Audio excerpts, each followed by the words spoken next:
সুপ্রিয় শিক্ষার্থীরা, সবাইকে স্বাগতম শেরপুর সরকারি কলেজ কর্তৃক অনলাইন ক্লাসে। আমি শান্তা সরকার তোমাদের সাথে এসেছি আবার উচ্চ মাধ্যমিক অর্থনীতি দ্বিতীয় পত্রের মুদ্রাস্ফীতি অধ্যায় নিয়ে।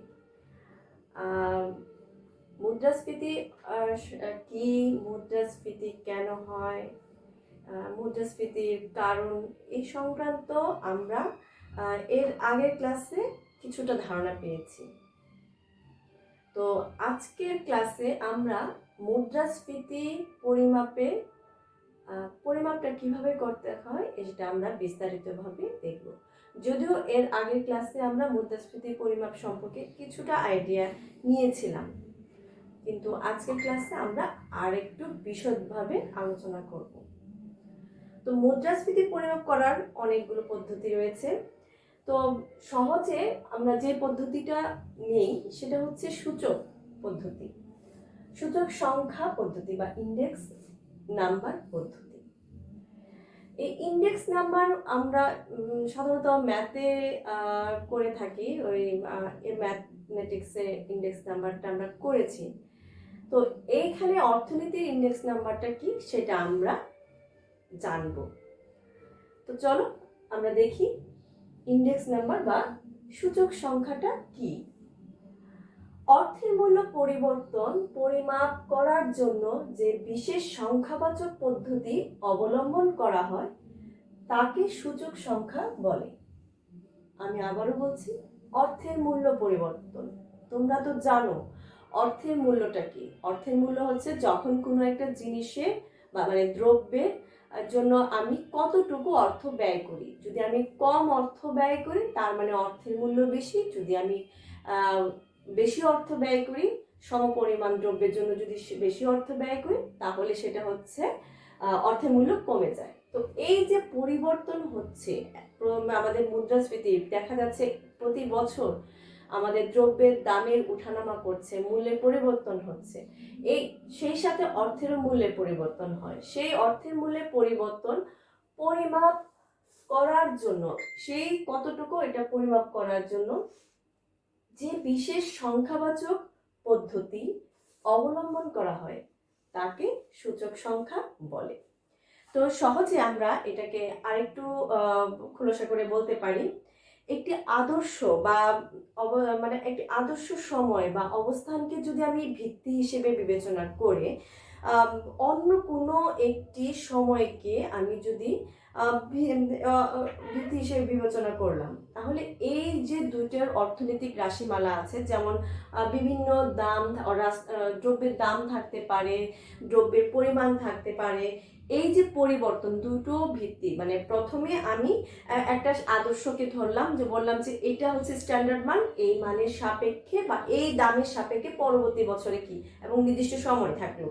তো এই যে পরিবর্তন, এই যে দামের পরিবর্তন, ভিত্তি বছরের এক দাম এবং সেটার সাপেক্ষে আমি আরেকটা ভিত্তি বছরের দাম পাচ্ছি, এই দুটো দামের যে পরিবর্তন, সেটার যে শতকরার প্রকাশ, সেটাই হচ্ছে সূচক সংখ্যা। খুব সহজ না? অনেক সহজ। অর্থাৎ আমরা দুটা ভিত্তি বছর নিব, দুটা ভিত্তি বছর না, আমরা দুটা সময় নিব। একটাকে আমরা স্ট্যান্ডার্ড ধরে নিব, সেটার সাপেক্ষে আমরা যখন আরেকটাকে বিবেচনা করব তখন আমরা যে মানটা পাবো সেখানে আমরা দেখব যে আমাদের কতটুকু পরিবর্তন হয়েছে, এবং এটা শতকরা হিসাবে আমরা বের করব। তো এই যে সূচক সংখ্যা নির্ণয় করার জন্য আমাদের সূচক সংখ্যা গঠন পদ্ধতির ক্ষেত্রে কয়েকটা বিষয় দেখতে হবে, আমাদের কয়েকটা বিষয় বিবেচনা করতে হবে।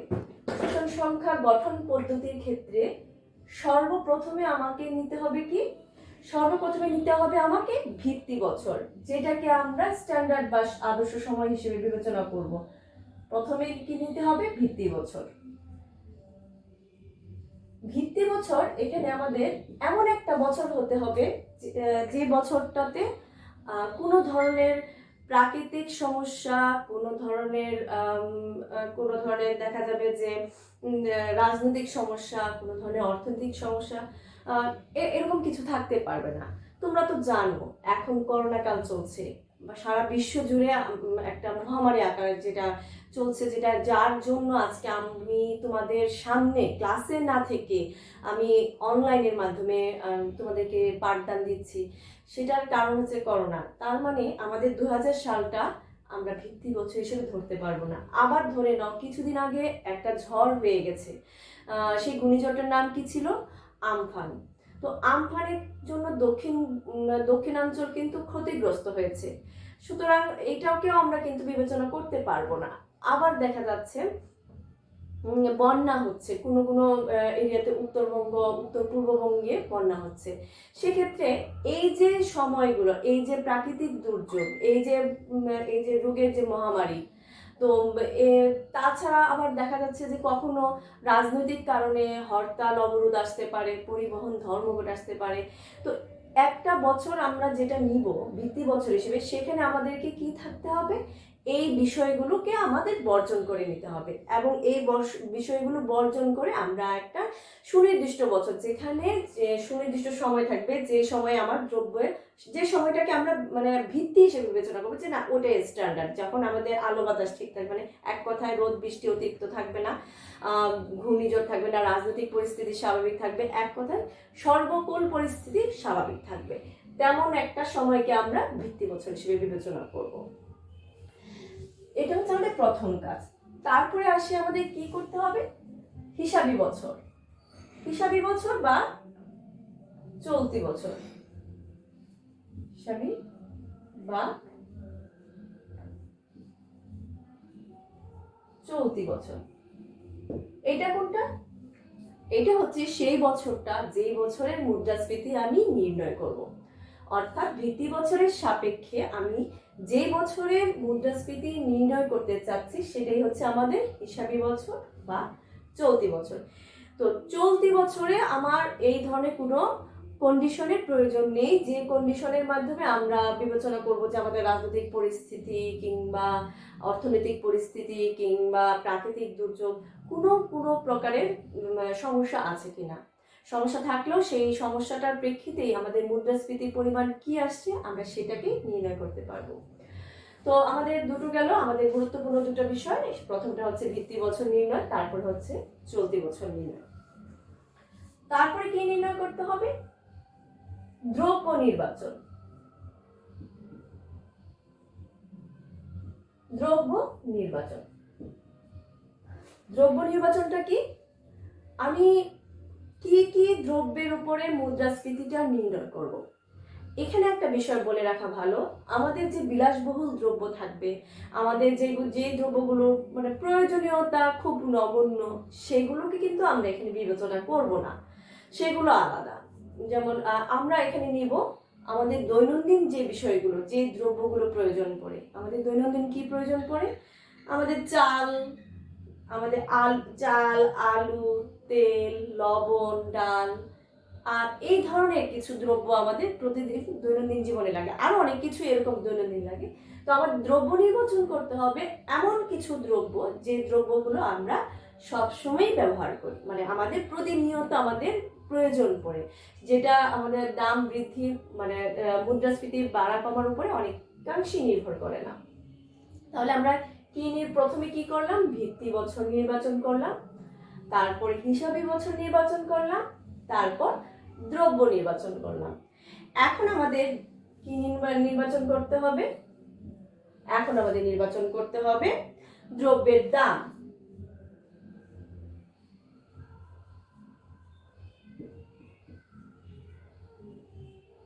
দ্রব্যের দাম। দ্রব্যের দাম ছাড়া আমরা মুদ্রাস্ফীতি নির্ণয় করতেই পারবো না, কারণ আমাদের কাজটাই হচ্ছে মুদ্রাস্ফীতি নির্ণয়ের ক্ষেত্রে আমাদের দামের উপরে, মূল্যের উপরে। তাহলে কিভাবে? আমি ভিত্তি বছরে ধরে নিলাম আমি চাল, আলু, ডাল, এই তিনটা নিলাম। সেক্ষেত্রে ওই তিনটা দ্রব্যের ভিত্তি বছরের দাম কত, আবার চলতি বছরের দাম কত, এই দুটো জিনিসই, এই দুটো দামই আমরা নিব। আমি প্রোডাক্ট যে গুচ্ছগুলো নিব, মানে একের অধিক গুচ্ছটাই সাধারণত নিয়ে আমরা একটা দ্রব্য দিয়ে আমরা মুদ্রাস্ফীতি পরিমাপ করি না। আমাদের পরিমাপ করতে গেলে, আমাদের বাজারে যে মুদ্রাস্ফীতি চলছে সেটা বুঝতে গেলে আমাদের একের অধিক এক গুচ্ছ আকারে নিতে হয়।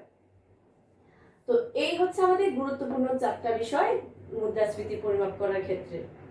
তো সেক্ষেত্রে আমরা চলে আসি পরবর্তী বিষয়টা, কিভাবে আমরা নির্ণয় করব।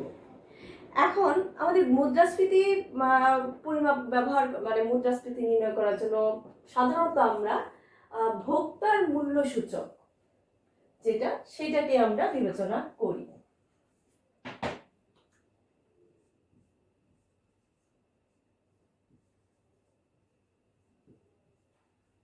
ভোক্তার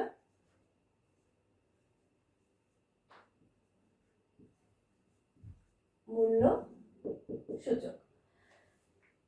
ভোক্তার মূল্য সূচক ছাড়াও আরো আছে উৎপাদকের মূল্য সূচক, জিএনপি ডিপ্লেটর, এগুলো আমরা ব্যবহার করি। তো আমরা প্রথমে আমরা ভোক্তার মূল্য সূচকটাই দেখি। তো মুদ্রাস্ফীতি পরিমাপ করার সময় মুদ্রার যে দাম ব্যয় করছে একজন ভোক্তা দ্রব্য ক্রয় করার জন্য যে পরিমাণ অর্থ ব্যয় করছে সেটাই হচ্ছে ভোক্তার মূল্য সূচক, অর্থাৎ মানে সেটা যে শতকরা হিসাব সেটাই হচ্ছে ভোক্তার মূল্য সূচক।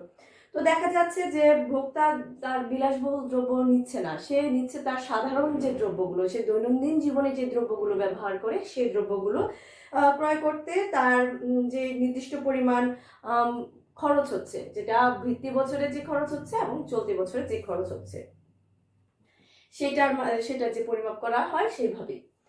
তো ভোক্তার মূল্য সূচক পদ্ধতিতে আমরা কিভাবে মুদ্রাস্ফীতি পরিমাপ করব সেটা একটু দেখি। এক্ষেত্রে আমরা ভিত্তি বছরের আমরা ধরে নিলাম, ভিত্তি বছরের আমরা একটা দাম ধরে নেই।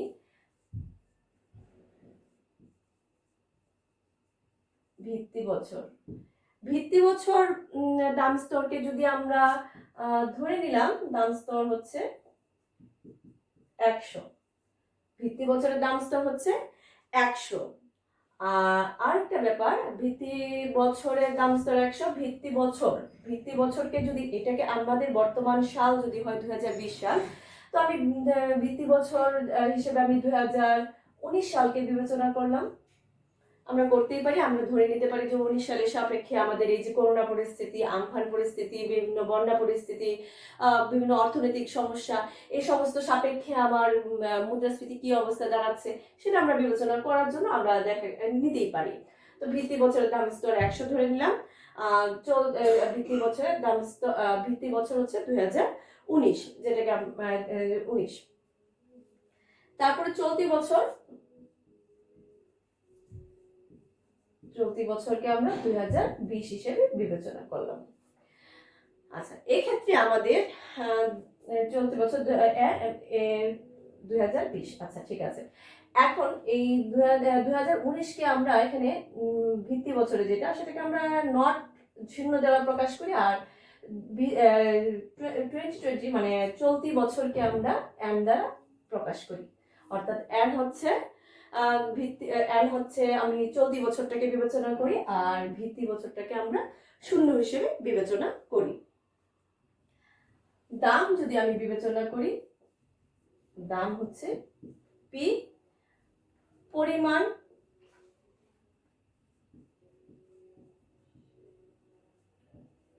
হচ্ছে কিউ। আমরা এইভাবে ধরে নিয়ে একটা মুদ্রাস্ফীতি পরিমাপ করতে পারি। এই জন্য আমাদেরকে কি করতে হবে, একটা ছক নিতে হবে। তাহলে তোমরা এটা খাতায় লিখে দাও, যেটা হচ্ছে ভোক্তার মূল্য সূচক যেভাবে বের করতে গেলে আমাদের প্রথমে কি করতে হবে, ভিত্তি বছরের দাম স্তরকে আমি 100 ধরে নিয়েছি, এটা আমি ধরে নিয়েছি আমার হিসাবের সুবিধার্থে। ভিত্তি বছরের দাম স্তর 2019, এটাকে আমরা শূন্য দ্বারা প্রকাশ করি। চলতি বছরকে আমরা এম দ্বারা প্রকাশ করি, দামকে আমি পি দ্বারা প্রকাশ করি, পরিমাণকে আমি কিউ দ্বারা প্রকাশ করি।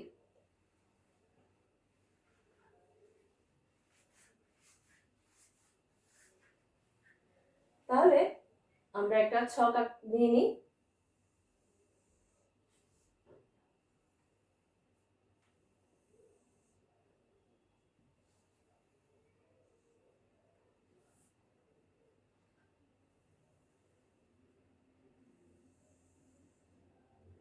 এটা হচ্ছে ভোগ্যপণ্য। আমি কি কি দ্রব্য নিচ্ছি, আমি কি কি, প্রথমে আমি যেটা বলেছিলাম যে দ্রব্য নির্বাচন করতে হবে, আমি কি কি দ্রব্য নিচ্ছি সেটাকে আমরা বিবেচনা করব। এটা হচ্ছে, ধরে নিলাম এটা হচ্ছে 2019 সাল, যেটা হচ্ছে আমার ভিত্তি বছরের সালের দাম, আর এটা হচ্ছে আমার 2020 সাল। তাহলে আমি কি করব, প্রথমে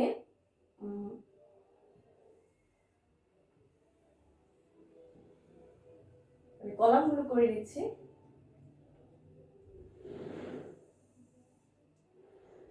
আমি যদি চালকে বিবেচনা করি, ধরে নিলাম 2019 সালে চালের 2019 সালে চালের পরিমাণ, আমার একটা ফ্যামিলি যেহেতু একজন ভোক্তার পরিমাণকে আমরা কি দ্বারা প্রকাশ করি, কিউ দ্বারা প্রকাশ করি। তো ভিত্তি বছরের পরিমাণকে আমরা কিউ নট দ্বারা প্রকাশ করছি। তো চাল আমাদের যদি 2019 সালে ধরে নিই, আমার একজন ব্যক্তির এক মাস হতে পারে বা যেভাবে হোক, আমি 30 কেজি চাল ধরে নিলাম। আমি একটা পরিবার হতে পারে বা একটা পরিবার না হোক, একজন ব্যক্তি হিসাবে আমি ধরে নিলাম যে 30 কেজি চাল লাগে।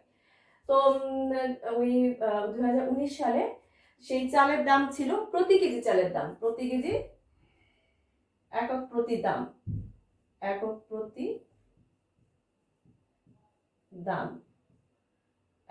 দাম পি নট, যেহেতু আমরা ভিত্তি বছরকে নট দ্বারা প্রকাশ করি, পি নট অর্থাৎ ভিত্তি বছরের দাম, ভিত্তি বছরের পরিমাণ, ভিত্তি বছরের দাম। ভিত্তি বছরের দাম তখন হয়তো বা 1 কেজি চালের দাম ছিল 50 টাকা। তাহলে এই ব্যক্তি যিনি 30 কেজি চাল ক্রয় করেন প্রতিনিয়ত এবং চালের কেজির দাম ছিল 50 টাকা, সেক্ষেত্রে ওই ব্যক্তির ব্যয় কত টাকা ছিল, 1500 টাকা। ঠিক আছে, এখন আমি আরেকটা দ্রব্য নিলাম, সেটা কি, সেটা হচ্ছে লবণ। লবণের কেজি কত, আচ্ছা ওই ব্যক্তির লবণ হয়তোবা 10 কেজি ব্যবহার করে, তো 10 কেজির মধ্যে 10 কেজি না, আমি ধরে নিলাম 2 কেজি ব্যবহার করে, এবং লবণের কেজি বর্তমানে কত, সেক্ষেত্রে আমরা 25 টাকা করে যদি কেজি হিসাব করি এবং দাম, তাহলে সে লবণ বাবদ খরচ করছে কত, 50 টাকা। ঠিক আছে, এখন তেল ধরে নিলাম সে 3 লিটার তেল খরচ করে এবং তেলের কেজি হচ্ছে 100 টাকা, সেক্ষেত্রে ওই ব্যক্তি তেল বাবদ খরচ কত করলো, 300 টাকা। তাহলে 2019 সালে ভিত্তি বছরে তার মোট ব্যয় কত, এই মোটকে আমরা যখন প্রকাশ করি তখন আমরা এই চিহ্নটাকে প্রকাশ করি, এই চিহ্নটার নাম হচ্ছে সামেশন। তাহলে সামেশন মূলত কিসের উপরে, এখানে আমরা কি করেছি, পি ইন্টু কিউ করেছি, পি বা আমরা কিউ নট ইন্টু পি নটও বলতে পারি, অর্থাৎ এখানে আমরা এই দুটোকে গুণ করে দিয়েছি। অর্থাৎ ব্যয়টা মানে একক প্রতি দাম যদি 50 টাকা হয় এবং সে ব্যক্তি যদি 30 কেজি ব্যবহার করে থাকে, তাহলে টোটাল খরচ কত করেছে, সেক্ষেত্রে 1500 টাকা, এটা আমরা অনায়াসে বের করতে পারি। এবং সেটা কি করেছি, এই দুটাকে গুণ করে দিয়েছি। তো এই দুটাকে গুণ করে দিয়েছি মানে পি নট এবং কিউ নট, আমরা এখানে এটা লিখতে পারি। তাহলে সামেশন করলাম, তার মানে টোটাল তার ব্যয় কত হচ্ছে, আমরা দেখি 1500 আর 50, 1550 যোগ 300, সব মিলিয়ে হলো কত, 1850 টাকা। আচ্ছা, এখন যদি আমরা একই কাজ, এটা তো আমরা বুঝতে পেরেছি সে এই খরচটা কোন সালে করেছে, সে ভিত্তি বছর মানে 2019 সালে করেছে তার খরচটা। এখন সেম প্রোডাক্টের জন্য তার এখন কত টাকা খরচ হচ্ছে সেটা এখন আমরা দেখব। তাহলে পরিমাণটা তো আগের মতোই থাকবে, পরিমাণটা সেই একই পরিমাণে ব্যবহার করতে গিয়ে এখন তার দাম, একক প্রতি দাম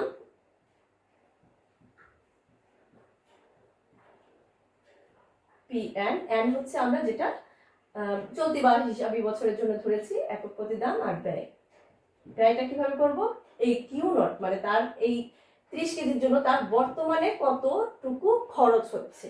তাহলে আমাদের যদি বর্তমানে এই 50 টাকা থেকে দাম বেড়ে 60 টাকা হয়ে যায়, তাহলে বর্তমানে তার খরচ কত হচ্ছে, 1800 টাকা। আবার এই লবণের দাম যদি 25 টাকা থেকে বেড়ে 30 টাকা হয়ে যায়, তার খরচ কত হচ্ছে, 60 টাকা। ঠিক আছে, এখন যদি সে তেলের দাম 100 টাকা থেকে বেড়ে 110 টাকা হয়ে যায়, তাহলে তার তেল বাবদ খরচ হচ্ছে কত? 330 টাকা। এখান থেকে আমরা তাহলে এখান থেকে কিন্তু আমরা এটা জানতে পারি যে তার চলতি বছরে খরচ কত হলো। সেক্ষেত্রে আমরা কিভাবে করব? মোট খরচটা জানতে গেলে আমার এই ব্যয় প্রত্যেকটা যোগ করে দিতে হবে। আমার ব্যয় ঘরে যে মানগুলো আছে সেগুলো যোগ করে দিব। সেক্ষেত্রে আমাকে কি করতে হবে? যোগ যেহেতু করে দিব, সেক্ষেত্রে আমাদের সামেশন আসছে। আর কি কি আমরা যোগ করছি? কিউ নোট এবং পিএন। আমরা কিউ নোট এবং পিএনটা লিখে নিই। তাহলে এটা সমান কত হচ্ছে? 0, 9, 8, 3, 1, 2, অর্থাৎ তার 2190 টাকা খরচ। দেখো, একই পরিমাণের দ্রব্যের জন্য তার খরচ আগে ছিল 1850, পরবর্তীতে হয়ে গেছে 2190। এখন তাহলে আমরা এটা থেকে শতকরা হিসাবে বের করে ফেলি। শতকরা হিসাবে আমরা ছোটবেলায় কিছু অঙ্ক করেছি শতকরা হিসাব। যেমন অঙ্কগুলো এরকম থাকতো যে এরকম হিসাবে হচ্ছে এরকম যে একজন ব্যক্তি 5000 টাকা ইনকাম করে, 5000 টাকার মধ্যে ব্যয় করে তার 4000 টাকা, 4000 টাকা সে ব্যয় করে, তাহলে শতকরা কত টাকা ব্যয় করে? তাহলে আমরা কি করতাম এরকম 5000 টাকার মধ্যে ব্যয় 4000 টাকা, 4000 টাকা 1 টাকা ব্যয় কত, 100 টাকা ব্যয় কত, তখন আমরা এভাবে গুণ করে দিতাম এবং এভাবে একটা শতকরা হিসাব বের করতাম। তো এখানে আমাদের সেম অবস্থা, কিন্তু এখানে আমরা একটা সূত্রের সাহায্যে বের করবো। এবং সূত্রটা কি? ভোক্তার দাম সূচকের সূত্র। এখানে আমরা একটা কথা বলে রাখি, ভোক্তার দাম সূচকের সূচককে বলা হয়, সংক্ষেপে বলা হয় সিপিআই। মানে এটা অর্থ হচ্ছে দা কনজিউমার প্রাইস ইন্ডেক্স। তো দা কনজিউমার প্রাইস ইন্ডেক্সকে আমরা সংক্ষেপে সিপিআই বলি। এবং সেক্ষেত্রে আমরা যখন অঙ্ক করতে যাব, আমাদের এই মানগুলো বের করতে যাব মুদ্রাস্ফীতির, সেক্ষেত্রে আমরা এটাকে সিপিআই লিখে নিই। সিপিআই সমান কি? Summation Q nought PN divided by summation P nought Q nought into 100। আমরা বুঝতে পেরেছি, অর্থাৎ এতর মধ্যে মানে 1850-এর মধ্যে খরচ হয় 2190, তাহলে একের মধ্যে কত, 100-র মধ্যে কত? তাহলে আমরা এটা বের করে নিই, খুব সহজ। মানটা বসিয়ে নিই, 2190 1850 ইন্টু 100। তাহলে আমরা এটা থেকে আমরা মানটা বের করতে পারবো না, আমরা এখান থেকে মানটা বের করতে পারবো। এখানে আমরা একটা পার্সেন্টেজের মান বের হবে, কত হয়? তোমরা এই মানটা বের করবে, বের করে যে মানটা আসবে সেই মানটাকে আমরা কি করব? যে পূর্বে আমাদের মান ভিত্তি বছরের মান কত ধরেছিলাম? 100। হ্যাঁ, প্রথমে ধরেছিলাম ভিত্তি বছরের দামটা ধরেছিলাম 100। সেক্ষেত্রে এখানে যে মানটা আসে আমরা দেখি কত আসে।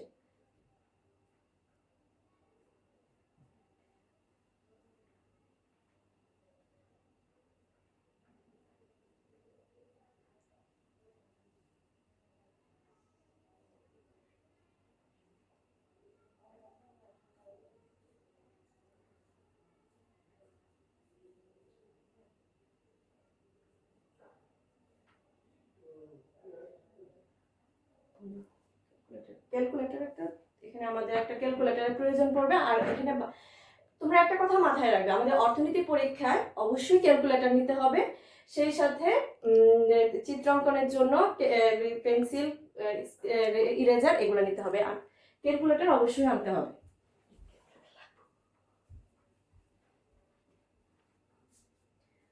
তাহলে আমরা ক্যালকুলেটরে ক্লিক করে দেখি কত আসে। 2190 ভাগ ইন্টু 2 ভাগ 37 কত আসছে? 118.37। তাহলে এখানে সিপিআই আমাদের যদি শুধুমাত্র বলে ভোক্তার মূল্য সূচক কত, তাহলে তোমরা ঠিক এতটুকু বের করে দিবে। যদি বলে ভোক্তার মূল্য সূচক থেকে মুদ্রাস্ফীতি বের করো, তখন আমরা বলবো এইরকম। তো এখানে আসছে কত, 118.37। তাহলে আমরা এখানে লিখবো মুদ্রাস্ফীতির হার। সুতরাং মুদ্রাস্ফীতির হার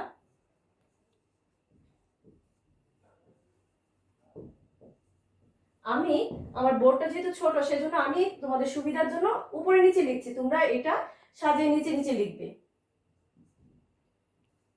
118.37 বিয়োগ আমার ভিত্তি বছরের দাম ছিল 100, যেটা আমি আগেই লিখেছিলাম। তাহলে এখানে কত আসলো, 18.37%। এটাই হচ্ছে আমাদের ভোক্তার মূল্য সূচক। তাহলে শিক্ষার্থী বন্ধুরা, আজকের মতো ক্লাস এই পর্যন্তই। তোমরা ভালো থাকো, সুস্থ থাকো। করোনার মধ্যে তোমাদের যে সামাজিক বিধি সরকার থেকে দিয়েছে, তোমরা সেগুলো মেনে চলো। সামাজিক বিধি, স্বাস্থ্যবিধি মেনে চলো। ভালো থাকো, সুস্থ থাকো। ধন্যবাদ।